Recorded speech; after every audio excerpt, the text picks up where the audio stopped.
Hi అండి, welcome to Python life YouTube channel. ఈ క్లాస్లో మనం ఐఓటీ సెక్యూరిటీ ఆర్కిటెక్చర్ గురించి డిస్కస్ చేద్దాం. సో ప్రీవియస్ క్లాస్లో మనం కమ్యూనికేషన్ ఏపీఐస్ టాపిక్ గురించి చూసాం కదా. సో ఈ క్లాస్లో మనం ఐఓటీ సెక్యూరిటీ ఆర్కిటెక్చర్. సో ఈ ఐఓటీ సెక్యూరిటీ ఆర్కిటెక్చర్లో మనకి మెయిన్గా 4 కాంపోనెంట్స్ ఉంటాయి. సో వాటి గురించి కూడా మనం క్లియర్గా తెలుసుకుందాం.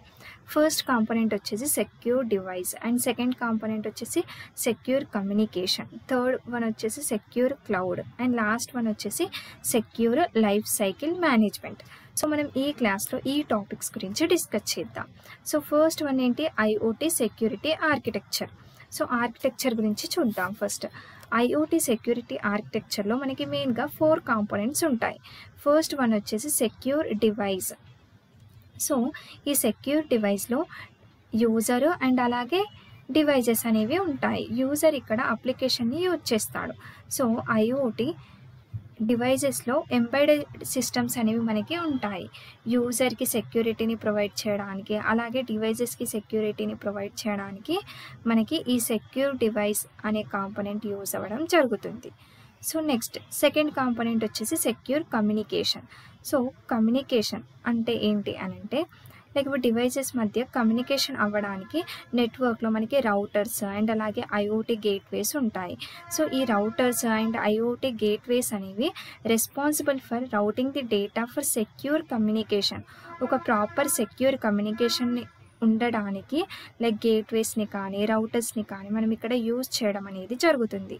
సో ఇది వచ్చేసి second component secure communication. And next third one వచ్చేసి సెక్యూర్ క్లౌడ్. సో క్లౌడ్లో మనం ఏం చేస్తాం, డేటాని స్టోర్ చేస్తాం. అలాగే క్లౌడ్లో అప్లికేషన్స్ కూడా ఉంటాయి.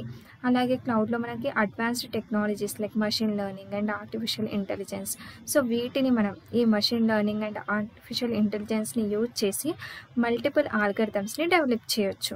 క్లౌడ్లో డేటాని అండ్ అలాగే అప్లికేషన్స్ ఉంటాయి కదా, సో వాటికి సెక్యూరిటీని ప్రొవైడ్ చేయడం అనేది చాలా ఇంపార్టెంట్. సో ఆ క్లౌడ్లో ఉన్న డేటాకి అండ్ అప్లికేషన్స్కి సెక్యూరిటీని ప్రొవైడ్ చేయడానికి మనకి ఈ సెక్యూర్ క్లౌడ్ అనే కాంపోనెంట్ యూజ్ అవ్వడం జరుగుతుంది. And next one last component వచ్చేసి secure life cycle management. So ఇదేం చేస్తుంది అంటే ఐఓటీ డివైస్ ఆర్ సిస్టమ్ని మేనేజ్ చేయడం కానీ, సిస్టమ్ని మెయింటైన్ చేయడం కానీ, అండ్ అలాగే సిస్టమ్ని కంట్రోల్ చేయడానికి. సో అలాంటి పర్పస్లలో మనము ఈ సెక్యూర్ లైఫ్ సైకిల్ మేనేజ్మెంట్ కాంపోనెంట్ని యూజ్ చేయడం అనేది జరుగుతుంది. So these are the 4 components in IoT security architecture. So మనం వీటి గురించి 1 by 1 ఇంకా క్లియర్గా తెలుసుకుందాం. సో ఫస్ట్ వన్ ఏంటి, సెక్యూర్ డివైస్. సో సెక్యూర్ డివైస్లో కొన్ని ఎసెన్షియల్ పారామీటర్స్ అనేవి ఉంటాయి. సో వాటి గురించి డిస్కస్ చేద్దాం. సో ఫస్ట్ ఏంటి, ఫిజికల్ సెక్యూరిటీ. ఇది మనకి first parameter. So physical security అంటే ఏంటి అంటే, ప్రతి ఒక్క ఐఓటీ డివైస్కి ఫిజికల్ సెక్యూరిటీ అనేది చాలా important. Safeguard ports via port IoT device అనేది, అంటే పోర్ట్ ద్వారా ఐఓటీ డివైస్ అనేది గేట్వేతో కమ్యూనికేట్ అవ్వడం అనేది జరుగుతుంది. సో అక్కడ పోర్ట్ అనేది చాలా ఇంపార్టెంట్. సో ఇది వచ్చేసి మనకి physical security parameter. Next one వచ్చేసి చీప్ సెక్యూరిటీ పారామీటర్. సో ప్రతి ఐఓటీ డివైస్లో ఎంబెడెడ్ సిస్టమ్ ఉంటుంది. సో ఎంబెడెడ్ సిస్టంలో మైక్రో కంట్రోలర్ అనేది ఉంటుంది. సో మైక్రో కంట్రోలర్ని ప్రొటెక్ట్ చేయడానికి మనము ఈ చీప్ సెక్యూరిటీని యూజ్ చేయడం అనేది జరుగుతుంది. సో ఇక్కడ ఎగ్జాంపుల్ చెప్పాలి అంటే, ఇక్కడ చూడండి, lock bits in AVR microcontroller అంటున్నాం. సో ఏవిఆర్ మైక్రో కంట్రోలర్కి మనం లాక్ బిట్స్ని యూజ్ చేస్తాం. చిప్ని లాక్ చేస్తారు. సో అప్పుడు ఎవరు కూడా ఆ లాక్ నుంచి ఇన్ఫర్మేషన్ని ఎక్స్ట్రాక్ట్ చేయడానికి ఉండదు. సో ఆ పర్పస్లో మనము ఇక్కడ దీన్ని యూజ్ చేయడం అనేది జరుగుతుంది. సో ఇక్కడ చూడండి, ఫిజికల్ సెక్యూరిటీ అంటే safeguard ports of devices, and chip security అంటే security chips are small components embedded in a device to protect its integrity. Example, log bits in AVR microcontroller అని అంటున్నాం. And next third one వచ్చేసి secure booting. So secure booting అంటే ఏంటి అంటే, booting process అనేది చాలా important and essential అని చెప్పొచ్చు. ఇక్కడ చూడండి, secure boot is a security standard developed by members of industry to help make sure that your PC boots using only software that is trusted by the PC manufacturer అని చెప్తున్నా. And next parameter వచ్చేసి device authentication. So device authentication తర్వాతనే data transfer అనేది అవుతుంది. So particular యూజర్కి అథెంటికేషన్ని బట్టి కొన్ని certain ఫంక్షనాలిటీస్ని ఇవ్వడం అనేది జరుగుతుంది. సో అది మనకి ఇక్కడ డివైస్ అథెంటికేషన్ అనేది ప్రొవైడ్ చేస్తుంది. ఇక్కడ చూడండి, it is used so that certain functionality may be reserved for known and trusted users అని చెప్తున్నాం. అండ్ నెక్స్ట్ పారామీటర్ వచ్చేసి device identity. So device identity అనేది మనకి ఎలా యూజ్ అవుతుందో చూద్దాం ఇక్కడ. సో డివైస్ ఐడెంటిటీలో మనకి మెయిన్గా 2 టైప్స్ ఉంటాయి. ఏంటి అంటే ఫిజికల్ ఐడెంటిటీ, అలాగే data identity. So physical identity అంటే ఏంటి అంటే మీన్స్ పర్టికులర్ డివైస్కి యూనిక్ ఐడి అనేది ఉంటుంది. So that is called a physical number అని చెప్పొచ్చు. నెక్స్ట్ డేటా ఐడెంటిటీ అంటే ఏంటి అంటే డివైస్కి సంబంధించిన లాజికల్ అడ్రస్ అనేది ఉంటుంది కదా. సో డేటా అనేది డివైస్ మధ్య ట్రాన్స్ఫర్ అవ్వడానికి, డివైజెస్ మధ్య డేటా అనేది ట్రాన్స్ఫర్ అవ్వడానికి ఈ లాజికల్ అడ్రస్ అనేది యూజ్ అవుతుంది. సో ఆ పర్పస్లో మనము ఈ డేటా ఐడెంటిటీని యూజ్ చేయడం అనేది జరుగుతుంది. సో ఇక్కడ చూడండి, physical identity and data identity is very much essential in IoT networks అని చెప్తున్నాం. నెక్స్ట్ కాంపోనెంట్ వచ్చేసి సెక్యూర్ కమ్యూనికేషన్. సో ఐఓటీలో ప్రతి ఒక్క డివైస్ కూడా క్లౌడ్తో కమ్యూనికేట్ అవుతుంది. సో డేటా అనేది రౌటర్స్ నుంచి, గేట్వేస్ నుంచి, స్విచ్చెస్ నుంచి వాటి ద్వారా కమ్యూనికేట్ అవ్వడం అనేది జరుగుతుంది. సో డేటా అనేది వయా రౌటెడ్ అంటే మల్టిపుల్ నోడ్స్ని యూజ్ చేసుకొని డేటా అనేది ట్రాన్స్ఫర్ అవ్వడం అనేది జరుగుతుంది. సో మనం ఈ సెక్యూర్ కమ్యూనికేషన్లో కొన్ని డిఫరెంట్ పారామీటర్స్ ఉన్నాయి. సో వాటి గురించి చూద్దాం. సో ఫస్ట్ వన్ వచ్చేసి access control. So access control అంటే ఏంటి అంటే యాక్సెస్ కంట్రోల్ అనేది యూజర్ ఏ లెవెల్లో ఏ విధంగా యాక్సెస్ ఇవ్వాలి, యూజర్కి ఏ లెవెల్లో ఏ విధంగా యాక్సెస్ ఇవ్వాలి అని చెప్పి లైక్ డిఫరెంట్ లెవెల్స్లలో డిఫరెంట్ యాక్సెస్ కంట్రోల్స్ అనేవి ఉంటాయి. సో ఈ విధంగా సెక్యూర్ కమ్యూనికేషన్లో మనకి ఈ యాక్సెస్ కంట్రోలర్ అనేది యూజ్ అవుతుంది. ఇక్కడ చూడండి, access control involves identifying A user based on their credentials and then authorizing the appropriate level of access once they are authenticated. అంటే ఒక్కొక్క లెవెల్ని బట్టి అక్కడ యూజర్కి యాక్సెస్ అనేది ఇవ్వడం అనేది జరుగుతుంది, యాక్సెస్ కంట్రోల్ అనేది. సో అందుకే ఇక్కడ మనకి ఈ సెక్యూర్ కమ్యూనికేషన్లో యాక్సెస్ కంట్రోలర్ అనేది యూజ్ అవుతుంది. అండ్ నెక్స్ట్ వన్ వచ్చేసి firewall. So firewall అంటే ఏంటి అంటే a firewall is a network security device that monitors incoming and outgoing network traffic and decides whether to allow or block specific traffic based on a defined set of security rules అంటున్నాం. అంటే network level సెక్యూరిటీని control చేయడానికి మనం ఈ fire వాల్ని use చేయడం అనేది జరుగుతుంది. Unwanted traffic అనేది బ్లాక్ అవుతుంది యూజింగ్ ఫైర్ వాల్. అంటే అవసరం లేనిదంతా కూడా ట్రాఫిక్ రూపంలో మనకి బ్లాక్ అవుతుంది. సో దాని పర్పస్లో మనకి ఈ ఫైర్ వాల్ అనేది యూజ్ అవుతుంది. అండ్ నెక్స్ట్ వన్ వచ్చేసి end to end encryption. So data exchange చేస్తున్నప్పుడు డేటాని ఎన్క్రిప్ట్ చేస్తాం. సో డేటాని ఎన్క్రిప్ట్ చేసి డేటా ట్రాన్స్ఫర్ అనేది చేస్తాం. అంటే అన్నోన్ పీపుల్ ఎవరైనా డేటాని యాక్సెస్ చేసినా కూడా వాళ్ళకి అప్పుడు డేటా అనేది అర్థం అవ్వదు, ఎన్క్రిప్షన్ ఫార్మాట్లో ఉంటాయి. సో ఓన్లీ రిసీవర్ మాత్రమే డేటాని డిక్రిప్ట్ చేసి ఒరిజినల్ డేటాని చూడగలుగుతాడు. సో ఈ రకంగా మనకి ఎండ్ టు ఎండ్ ఎన్క్రిప్షన్ అనేది యూజ్ అవుతుంది. సో ఇది చాలా ఎసెన్షియల్ రోల్ని ప్లే చేస్తుంది అని చెప్పొచ్చు. ఇక్కడ చూడండి, end to end encryption is an encryption standard that focuses on protecting the exchange of data from device to device. Data is encrypted on the sender's device and is only ever decrypted on the receiver device అని చెప్తున్నాం. So ఈ రకంగా మనకి secure communication అనేది use అవుతుంది. Next component వచ్చేసి secure cloud. So క్లౌడ్లో ఏంటి, మనం డేటాని స్టోర్ చేయడం కానీ అండ్ అప్లికేషన్స్ని స్టోర్ చేయడం కానీ చేస్తాం.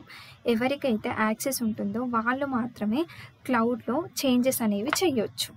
సో మనకి సెక్యూర్ క్లౌడ్లో కూడా డిఫరెంట్ పారామీటర్స్ అనేవి ఉన్నాయి. సో ఫస్ట్ వన్ వచ్చేసి data at rest parameter. So ఇక్కడ ఏంటి అంటే రెస్ట్లో ఉన్న డేటా లైక్ అంటే కాన్స్టెంట్గా మూవ్ అవ్వని డేటా, ఇన్యాక్టివ్లో ఉన్న డేటా లైక్ హార్డ్ డ్రైవ్లో స్టోర్ చేసిన డేటా కావచ్చు, ల్యాప్టాప్లో స్టోర్ చేసిన డేటా కావచ్చు, ఫ్లాష్ డ్రైవ్లో ఉన్న డేటా కావచ్చు. సో ఈ రకంగా ఉన్న డేటా ఉంటుంది కదా. సో వీటికి డేటా ప్రొటెక్షన్ అనేది చాలా అవసరం.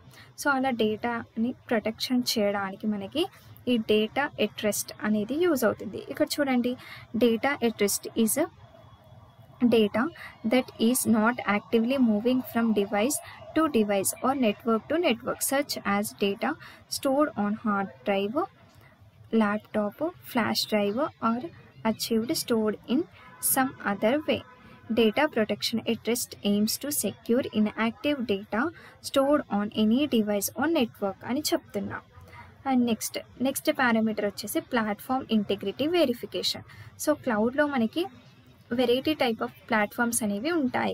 సో యాక్సెస్ అనేది ఎలా ప్రొవైడ్ చేస్తుంది అంటే స్పెసిఫిక్ యూజర్ ఐడి అండ్ పాస్వర్డ్ని యూజ్ చేసుకొని సెక్యూరిటీని మెజర్ చేయడం అనేది జరుగుతుంది. సో అందుకే మనకి ఇక్కడ ప్లాట్ఫామ్ ఇంటిగ్రిటీ వెరిఫికేషన్ అనేది యూజ్ అవుతుంది.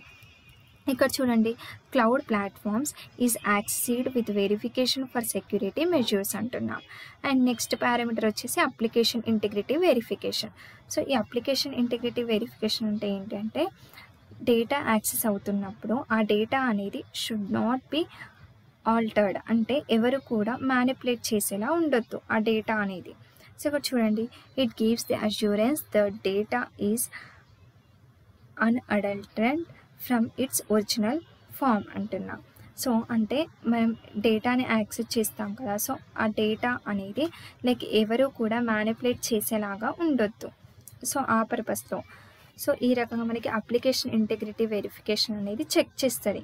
సో యాక్సెస్ అనేది ఎలా ఉంది ఏంటి అని చెప్పి. సో ఇవి వచ్చేసి మనకి సెక్యూర్ క్లౌడ్లో ఉన్న పారామీటర్స్. అండ్ నెక్స్ట్ వచ్చేసి secure life cycle management. So ఈ సెక్యూర్ లైఫ్ సైకిల్ మేనేజ్మెంట్ ఏం చేస్తుందని చెప్పాను, సిస్టమ్ని మేనేజ్ చేయడానికి, మెయింటైన్ చేయడానికి, అలాగే ఎంటైర్ ఐఓటీ ఎకో సిస్టమ్ని కంట్రోల్ చేయడానికి యూజ్ అవుతుంది. సో దీంట్లో మనకి కొన్ని మెయిన్ పారామీటర్స్ ఉన్నాయి. సో వాటిని యూజ్ చేసుకొని డేటాని సెక్యూర్గా ఉంచడం అనేది చేస్తుంది. అంటే లైక్ అప్లికేషన్ని మేనేజ్ చేయడం కానీ, మెయింటైన్ చేయడం కానీ, ఎకో సిస్టమ్ని కంట్రోల్ చేయడం కానీ చేస్తుంది. సో ఇక్కడ చూడండి, ఫస్ట్ వన్ వచ్చేసి risk assessment, and next one వచ్చేసి actively monitoring, vendor control, user awareness assessment, policies, అలాగే ఆడిట్, అండ్ లాస్ట్ వన్ వచ్చేసి అప్డేట్స్. సో వీటిని యూజ్ చేసుకొని, ఈ పారామీటర్స్ని యూజ్ చేసుకొని ఐఓటీ డివైస్ని మెయింటైన్ చేయడానికి, మేనేజ్ చేయడానికి, ఎంటైర్ ఐఓటీ ఎకో సిస్టమ్ని కంట్రోల్ చేయడానికి ఈ secure life cycle management component అనేది యూజ్ అవుతుంది. సో ఈ క్లాస్లో మనం ఏమేమి డిస్కస్ చేసాం, ఫస్ట్ వచ్చేసి మనం IoT security architecture. So IoT security ఆర్కిటెక్చర్లో మెయిన్గా మనకి 4 కాంపోనెంట్స్ ఉంటాయి. ఏంటి, secure device, secure communication, secure cloud, and అలాగే secure life cycle management. So first one ఏంటి, సెక్యూర్ డివైస్. సెక్యూర్ డివైస్లో మనకి యూజర్స్ అండ్ అలాగే డివైజెస్ ఉంటాయి. యూజర్కి సెక్యూరిటీని ప్రొవైడ్ చేయడానికి, డివైజెస్కి సెక్యూరిటీని ప్రొవైడ్ చేయడానికి మనకి ఈ సెక్యూర్ డివైస్ అనేది యూజ్ అవుతుంది. అండ్ అలాగే దీంట్లో మనకి కొన్ని పారామీటర్స్ ఉంటాయి, physical security, chip security, and secure booting అని చెప్పి, అలాగే డివైస్ అథెంటికేషన్, డివైస్ ఐడెంటిటీ అని చెప్పి. సో ఈ రకంగా మనకి సెక్యూర్ డివైస్ అనేది ఉంటుంది. నెక్స్ట్ వన్ వచ్చేసి సెక్యూర్ కమ్యూనికేషన్. సో కమ్యూనికేషన్ అంటే ఏంటి మనకి ఇక్కడ అంటే డివైజెస్ మధ్య ప్రాపర్ కమ్యూనికేషన్ అనేది ప్రాపర్గా ఉండాలి అంటే మనకి సెక్యూర్ కమ్యూనికేషన్ అనేది యూజ్ అవుతుంది. సో ఇక్కడ మనకేంటి, ఫస్ట్ వచ్చేసి మనకి యాక్సెస్ కంట్రోల్ పారామీటర్ అనేది ఉంటుంది. సో ఇది డిఫరెంట్ లెవెల్స్లో యూజర్కి డిఫరెంట్ వైజ్గా మనకి డిఫరెంట్ లెవెల్స్లో డిఫరెంట్ యాక్సెస్ కంట్రోల్స్ని ప్రొవైడ్ చేయడం అనేది జరుగుతుంది. సో ఆ పర్పస్లో ఇక్కడ యాక్సెస్ కంట్రోలర్ అనేది యూజ్ అవుతుంది. అండ్ నెక్స్ట్ ఫైర్ వాల్ ఏం చేస్తుంది అంటే అన్వాంటెడ్ డేటాని ఇక్కడ స్పెసిఫిక్గా మనకి బ్లాక్ చేస్తుంది. సో ఆ పర్పస్లో మనకి ఇక్కడ ఫైర్ వాల్ అనేది యూజ్ అవుతుంది. And next end to end encryption అంటే ఏంటి అని అంటే డేటా ట్రాన్స్ఫర్ అవుతున్నప్పుడు డేటాని ఎన్క్రిప్ట్ చేస్తాం కదా. సో ఎన్క్రిప్ట్ అయిన డేటాని వేరే వాళ్ళు చూసినా కూడా అర్థం కాని ఫార్మెట్లో ఉంటుంది. సో ఆ తర్వాత ఓన్లీ రిసీవర్ మాత్రమే ఆ డేటాని డిక్రిప్ట్ చేసి ఒరిజినల్ ఫార్మెట్ని అర్థం చేసుకోవడం అనేది జరుగుతుంది. సో అది వచ్చేసి end to end encryption. Next ఏంటి, secure cloud. So secure cloud అంటే ఏంటి, క్లౌడ్లో మనము డేటాని కానీ అప్లికేషన్స్ని కానీ స్టోర్ చేయడం అనేది జరుగుతుంది. సో ఎవరికైతే క్లౌడ్ యొక్క యాక్సెస్ ఉంటుందో వాళ్ళు మాత్రమే వాళ్ళు మాత్రమే క్లౌడ్లో చేంజెస్ అనేది చేయొచ్చు. సో డేటా ఎట్ రెస్ట్ అంటే ఏంటి అంటే ఇన్యాక్టివ్లో ఉన్న డేటాని ప్రొటెక్షన్ ప్రొవైడ్ చేస్తుంది ఇది. సో అలాంటి డేటాకి ప్రొటెక్షన్ని ప్రొవైడ్ చేయడం అనేది జరుగుతుంది. సో ప్లాట్ఫామ్ ఇంటిగ్రిటీ వెరిఫికేషన్ అలాగే అప్లికేషన్ ఇంటిగ్రిటీ వెరిఫికేషన్ అనేవి పారామీటర్స్ ఈ సెక్యూర్ క్లౌడ్లో. అండ్ నెక్స్ట్ ఏంటి secure life cycle management. So ఈ లైఫ్ సైకిల్ మేనేజ్మెంట్ అనేది ఎలా యూజ్ అవుతుంది అంటే ఐఓటీ డివైస్కి ఆర్ సిస్టమ్కి ఎంటైర్ ఐఓటీ ఎకోసిస్టమ్ని కంట్రోల్ చేయడానికి, మెయింటైన్ చేయడానికి, అలాగే మేనేజ్ చేయడానికి మనకి ఈ లైఫ్ సైకిల్ మేనేజ్మెంట్ అనేది యూజ్ అవుతుంది. So with the help of using these parameters, ఈ పారామీటర్స్ని యూజ్ చేసుకుని ఐఓటీ డివైస్ని కంట్రోల్ చేయడం అనేది జరుగుతుంది. సో ఇక్కడ చూడండి risk assessment, actively monitoring, vendor control, user awareness assessment, policies, audit and updates. So these are the different parameters in secure life cycle management. So ఈ class మీ అందరికీ క్లియర్గా అర్థమైంది అని నేను అనుకుంటున్నాను. నెక్స్ట్ క్లాస్లో ఇంకో కొత్త టాపిక్ గురించి డిస్కస్ చేద్దాం. Thank you.